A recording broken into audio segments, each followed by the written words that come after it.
Chapter 2, Half an hour? Suanan became nervous after hearing it. Wasn't Gu Mocheng at a bar right now? It would take him an hour to go from the bar to the Gu mansion. No, she had to get home faster than him, or all her pretense would be exposed.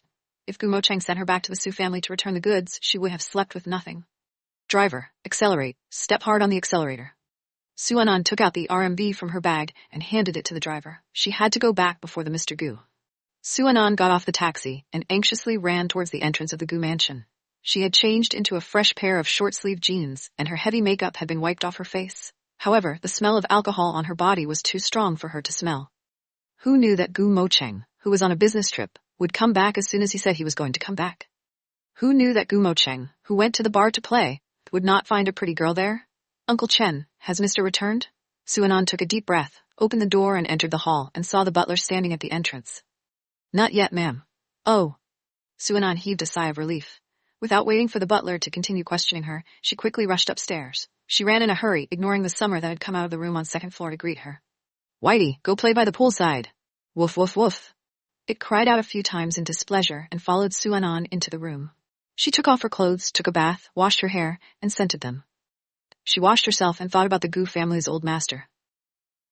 When Gu Mocheng got off the plane, he was summoned by his friends to the bar, and when he entered the bar, he was harassed by a ghost-like woman, causing him to lose the mood to drink. He didn't like heavy makeup on women. He liked docile and obedient women. If not, he would not have returned Suanan back to the sect. After all, the Su family had delivered Suanan to him as a gift. Sir, Madame is waiting for you upstairs, said Uncle Chen as he opened the door for Gu Mocheng, who passed the door to the Uncle Chen, then walked up the stairs. In the corridor on the second floor, the woman's clothes were spread out from the door to the stairs. The top, the pants, the underwear, and the panties Summer had taken out of the bedroom. When he saw Gu Mocheng, he looked at Gu Mocheng and barked at him coldly, then turned and ran. Gu Mocheng glared at him with a cold gaze. Gu Mocheng picked up the panties that Samoan dog dropped at the entrance of his bedroom and threw it away. It was a beautiful pair of silk pants, and under the light of the lamp, it was full of temptation.